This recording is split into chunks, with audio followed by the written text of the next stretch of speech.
Now you might be scratching your heads wondering, this place is filled with freehold properties. How can this 99 years make any money? Hey guys, welcome to another episode of TIR Insights, where I go through the latest news, analysis, and new developments in the market.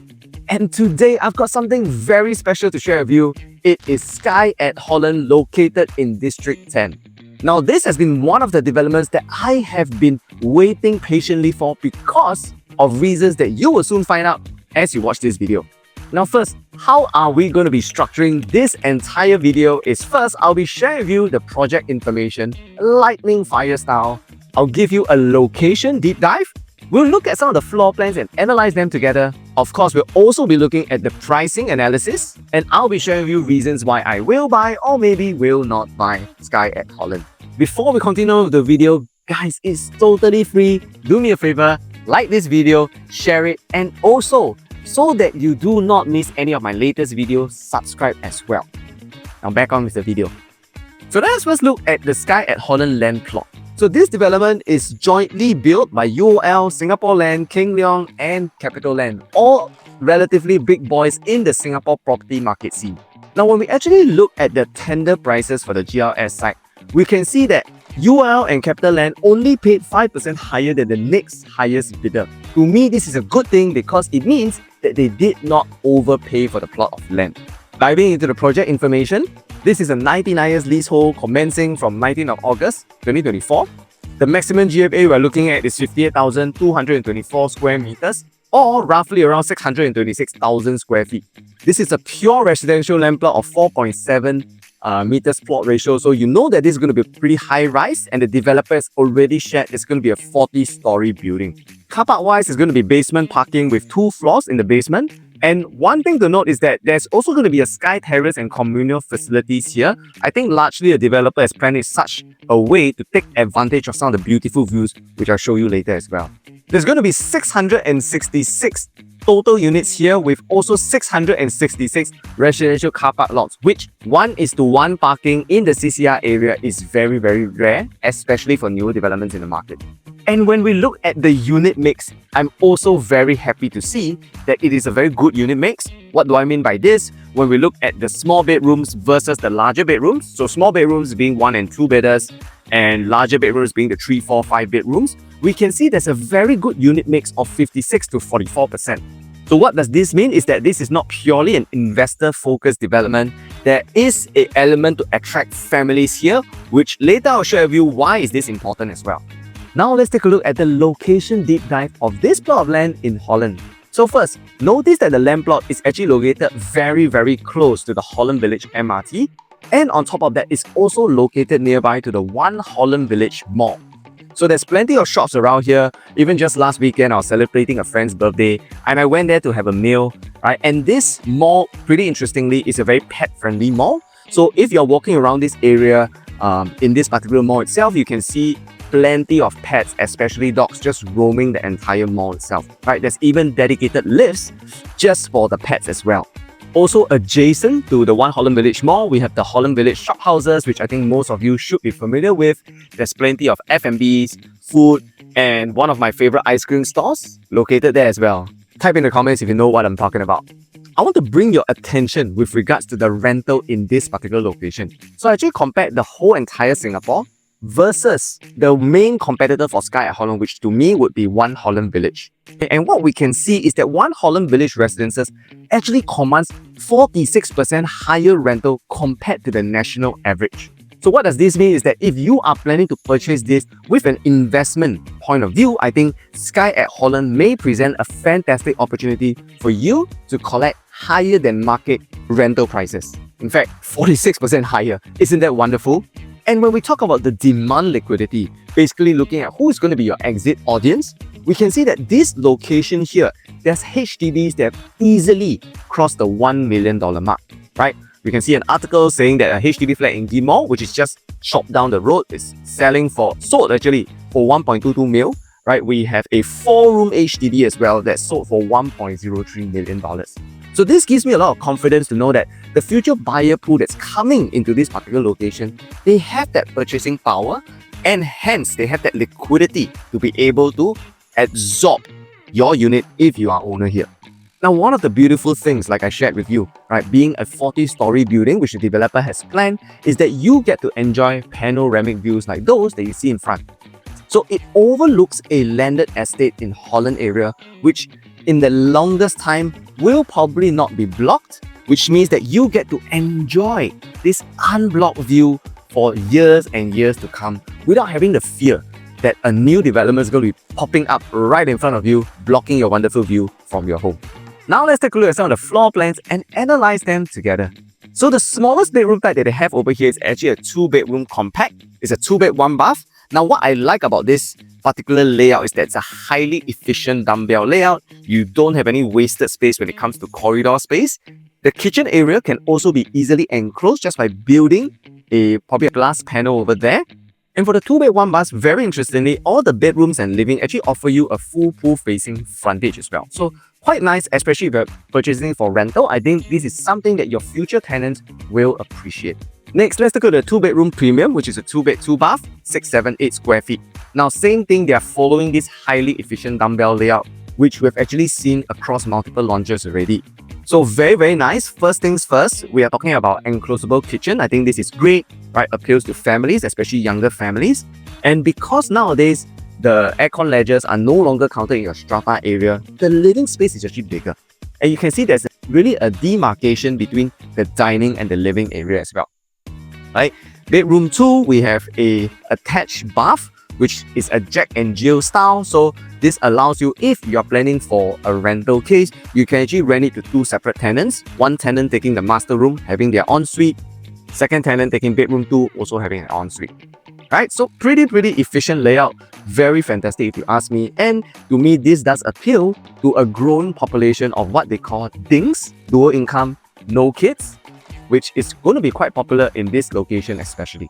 We have the 2+ study unit, 732 square feet. This is also the show flat layout. Same thing, it is a highly efficient dumbbell layout, now with the addition of the study. Now, interestingly, they actually put the study inside the master room. I think the developer has gone in trans thought process, knowing that nowadays, right, a lot of people are working from home. Maybe if you are working from home 3 or 4 days out of the week, right? Rather than, getting dressed and then walking out, today you can just get dressed straight away from your master room. You can do a call or whichever meeting that you may need to do. Also, this allows for you to actually turn that study area maybe into a walk-in wardrobe as well, especially if you need that additional wardrobe space. Same thing over here with this dumbbell layout. You have a enclosable kitchen. The bedrooms both have ensuite bathrooms, with bedroom 2 having that Jack and Jill concept as well. And same thing over here, the bedrooms and living actually offer you a pool-facing frontage. Now, let's take a look at their 3-bedroom, 915 square feet. So for the 3-bedder over here, you notice you have a privacy corridor, just enough space for you to put all your shoe racks and things like that, because largely a 3-bedder will cater to a bigger family size. And we have an enclosable kitchen, clear demarcation between the dining and the living space as well. And of course, we have the 3 bedrooms all located towards the left side of this floor plan that you see. Now, I want to highlight bedroom 3. Bedroom 3 also has an ensuite functionality for the bathroom, because that bathroom has a Jack and Jill concept as well. Now, one more thing I want to highlight is that for a compact 3-bedder and 915 square feet, it does allow you to have very good natural ventilation. Every single bathroom has a window, even the kitchen having a window as well, which was very, very uncommon for some of the compact 3-bedrooms in the CCR location. So pretty nice if you ask me. Next, we look at the 3-bedroom premiums, right? So if you have a bigger budget, or maybe you need a larger size, then I think this layout might be suitable. This is also the show flat layout at 1,076 square feet. So for the 3-bedroom premium, it does come with a dry and a wet kitchen. So if you're someone you like to entertain your guests, I think the dry kitchen area serves also like a pantry area, right? Very easy for you to entertain your guests over there. Maybe you can have a coffee machine, maybe you have a wine cellar, maybe you can put your alcohol collections over there, right? Then we have the dining area and the living area also. You can notice it's pretty long, pretty spacious. So that gives you a very nice open sense of space. Now this 3-bedroom premium, I think it will cater quite a lot to also the HDB upgraders that I was just sharing with you from those $1 million flats, because the layout is actually very similar to a 4-room HDB, whereby over here, there's even a home shelter and a yard. also, this is a 3-bedroom with 3 bathrooms with 1 bathroom actually tucked away in the yard area, maybe you can helper to use. Now for this 3-bedroom layout, however, the 2 common bedrooms do not have any ensuite. There will only be 1 ensuite bedroom, which is the master room. But overall, I do think this layout is very ideal for HDB upgraders because this is a layout that they're going to be very familiar with, right? So I do anticipate if the developer does price it right, this is going to be quite a popular layout they will go for. So we also have a 4-bedroom that comes with a private lift, 1,238 square feet. This is where you get to enjoy luxury furnishings. So for the 4-bedders, you have marble finishes for your private lift lobby, your living, your dining area, and you also get sintered stone worktops in the kitchen area as well. Same thing over here for the 4-bedroom with the private lift. You have a wet and dry kitchen concept. There's a yard with a WC there and also a home shelter. We can also take a look at the living and dining area. Dining area is actually pretty large. You can easily fit a 8-seater to maybe potentially even a 10-seater dining table over here. Living room also pretty spacious, right? And you do get to enjoy some pool views as well and some unblocked views over here. So for the 4 bedrooms over here, there's still only 1 ensuite, which to me is a little bit sad because bedroom 4, I'm wondering why the developer did not create a jet and jill concept like maybe the compact 3-bedder options, right? Then that gives a little bit more flexibility. You can have a 4-bedroom with an ensuite master and potentially even a junior master room. So that was probably the only con that I see in this layout. But if you're someone who likes that kind of luxury lifestyle, maybe sharing the bathroom is not really something that you can jive with. So let me show you an even larger 4-bedroom premium layout at 1,464 square feet.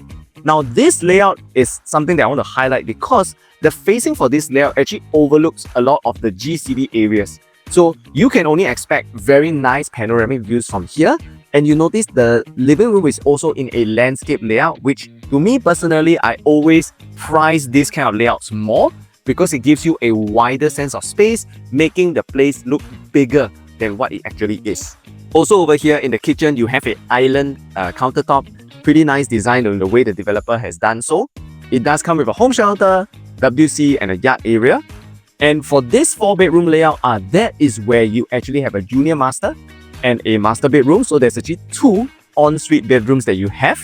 And the master bedroom even comes with your own dedicated walk-in wardrobe. So pretty nice if you ask me. I think looking at 2 4-bedroom layouts, if you're someone who's not so price sensitive and you're really buying into that lifestyle over here, I do think that going for the 4-bedroom premium at 1,464 square feet will be a better option for you. Now let me show you the 5-bedroom premium for all of you crypto bros out there. So you've been making money during the crypto bull runs. I think this is a layout that you will appreciate. 5-bedroom premium, 1,765 square feet. Same thing over here. Let me talk about the kitchen first. It does come with an island table in the middle, right? Which opens up into a landscape living area. Same thing, you're overlooking the GCB zone, so you are going to be able to enjoy unblocked panoramic views. For the 5-bedder, you actually have potentially 4 different ensuite bathrooms with bedroom 3 and bedroom 4 sharing 1 common bathroom like a Jack and Jill style. We have the junior master bedroom, which also serves as a Jack and Jill style as a common bath, and we have the master bedroom, right, with the ensuite bath and also a walk-in wardrobe. And if you want to enlarge your master bedroom even further, you can notice that bedroom 5, just where the closet space is in the master room, you can actually knock that wall down, enlarging your master bedroom space. So I think if you are someone who really just wants that lifestyle, enjoying the particular location they're at in Holland Village, I think this layout is really the epitome of luxury. So pretty interesting if you ask me, and 5-bedroom layouts are pretty rare even in the District 10 of Singapore. So don't be surprised that this layout might actually be very well received, even if the price tag might seem exorbitant. Now let's look at the pricing analysis using a past, present, future framework. So first, let's take a look at the land plot itself. Holland Drive GLS, what did the developer pay and what is the potential sale price? So the developer bought the land for $805.4 million. That works out to a PSF PPR of $1,285. And based on this, right, adding all the different fees that the developer has to pay, the potential break-even price we are looking at is going to be $2,359 PSF. Now, based on a 15 to 20% markup, we are talking about $2,713 PSF. or upwards to even $2,831 PSF. So my estimated launch prices that the developers will be starting from is going to be around 2,700 PSF to around 2,800 PSF. Let's look at some of the past prices transacted in this particular location. Now, I was mind blown when I saw this transaction for the very first time. So if you've been watching my previous videos, you know that I've shared about this before. But there's a recent transaction at One Holland Village for a 3-bedroom, 1,238 square feet, transacted at $3,781 PSF, or a price tag of $4.68 million.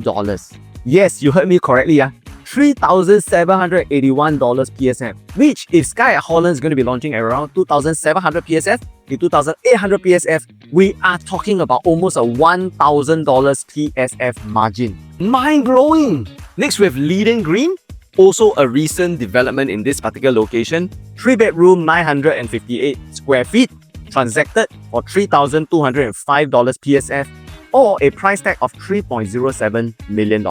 We have 15 Holland Hill, 3-bedroom over here, 1,862 square feet, a very big unit, transacted for $3,303 PSF, or a price tag of $6.15 million. With Cascaden Reserve, also in the District 10 area, 3-bedroom, 1,163 square feet, transacted for $3,310 PSF, or a price tag of $3.849 million. That brings the average in this particular location for all the past prices to $3,400 PSF, or a price tag of $4.437 million. So you can see very easily in this particular location in Holland area, in the District 10 area, having a transaction at $3,000 or more is actually normal. So if you are really able to get Skye at Holland anywhere below a 3,000 PSF price point, to me, this is a fantastic price.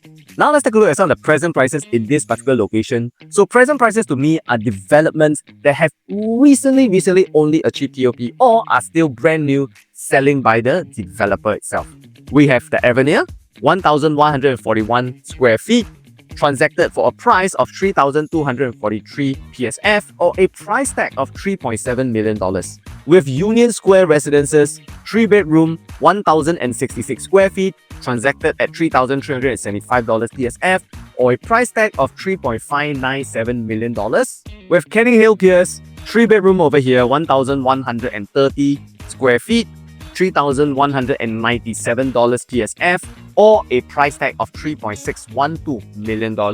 With Promenade Update, a very recent launch, 3-bedroom over here, 1,033 square feet, transacted at a PSF of $2,879 PSF, or a price tag of $2.974 million. With River Green, also a very recent launch, 3-bedroom over here, size at 872 square feet. We're talking about a PSF of $3,310 PSF, or a price tag of $2.886 million. Now that brings the average of all the present prices to $3,201 PSF, or a price tag of $3.636 million. Now, one thing very interesting that you realize is in the CCR location, the present prices right now are actually lower compared to the past prices. And why is this so? Is because generally for buyers in the CCR, they tend to favor properties in the resale market or ready-built properties. That means that they don't like to buy properties that are in construction. Now, if you are reading in between the lines and hearing what I'm saying for you clearly, this is the opportunity that you can exploit. Because if you are able to enter at a launch at a good pricing for a good development with high demand, you will be able to exit at a significantly higher price down the road. So if you are planning to purchase a property in the CCR, you need to know how to play the game right. But does that mean Skye at Holland is a sure buy based on this? I'll share with you my thoughts later in this video. Now let's take a look at some of the future prices that you can expect in this location. So with the Holland Link GLS, which was recently sold, now this plot of land is actually located very close by to where Skye at Holland is. And the developer actually paid 11.4% higher than Skye at Holland. And just based on the higher break-even and higher potential sale price, we're talking about them eventually launching potentially around the $3,000 to even $3,100 PSF mark. Which, same thing if Skye at Holland's only at 2007 to 2008, we are talking about roughly a $300 PSF margin. Moving away from the CCR, I'm actually going to bring you to future land plots in what I call the prime OCR locations. This is your Ulu suburb areas, but a little bit more prime in terms of their location. First, we have the Chuan Grove GLS.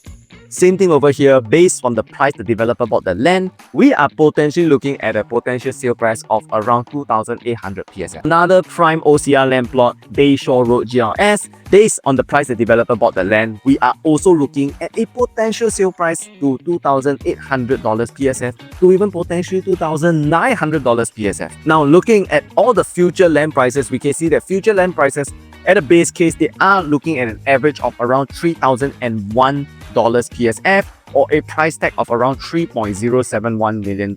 So I'm sure all of you must be wondering, is this a development to buy?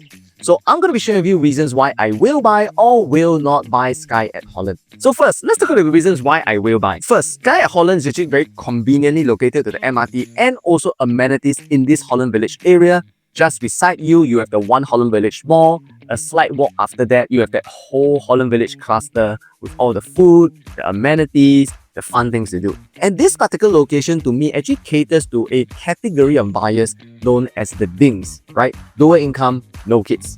And these type of buyers tend to price lifestyle above everything else. And these hipster vibes that they have here, to me, are going to be very, very suitable to what they're looking for. Another reason why I like Skye at Holland is that the layout's actually very efficient, especially even for the small bedroom types. We are talking about a lot of dumbbell layouts. The compact sizes, even the compact 3-bedder, you have the potential to have 2 ensuite bedrooms as well. So I really like what I see. On top of that, the unit mix, like I shared with you, is something that I think is going to be very, very appealing as a development. Another reason why I will buy Skye at Holland is that there's a high buyer liquidity in this location.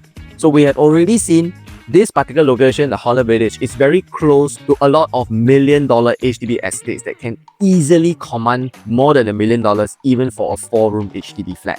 This gives me a lot of confidence as a buyer of Skye at Holland that my future audience has that purchasing power to buy from me, and not just buy from me at a low price, but even potentially paying a premium, which we've already seen in the transactions through the pricing analysis. Of course, one of the main reasons why I like Skye at Holland is that a nearby GLS land plot already sold for 11.4% higher. So to me, this gives you that assurance in terms of a built-in profit that also acts like a risk mitigation factor. And even when we compare to current surrounding resale properties, Skye at Holland is roughly 17.2% cheaper.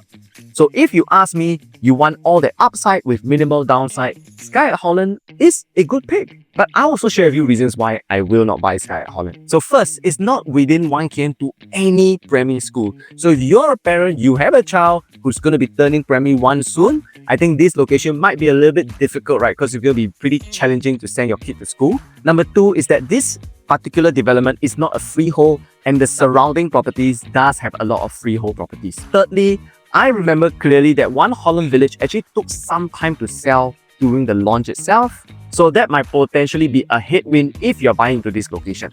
Number 4 is that being a 40-story development, we know that the prices of the higher floors might even hit $3,300 to $3,500 PSF, which may or may not become a good pricing that we can look at. Which means that maybe Skye at Holland might not be so attractive. We might want to actually prefer other CCR launches. Now, if you like the analysis that I just shared with you and you're wondering whether or not Skye at Holland will fit into your property portfolio, we can arrange for a one-to-one consultation where I will do a deep dive to see how Skye at Holland will fit into your portfolio. Now, you can easily contact me with my number on the screen over here, and we can get in touch soon. Now, if you found this video interesting, valuable, and useful for your property decision, do me a favor, like it, share it, and comment down below one reason why you enjoy staying in Holland Village. This is Ian Teo, the top 1% Realtor, signing out.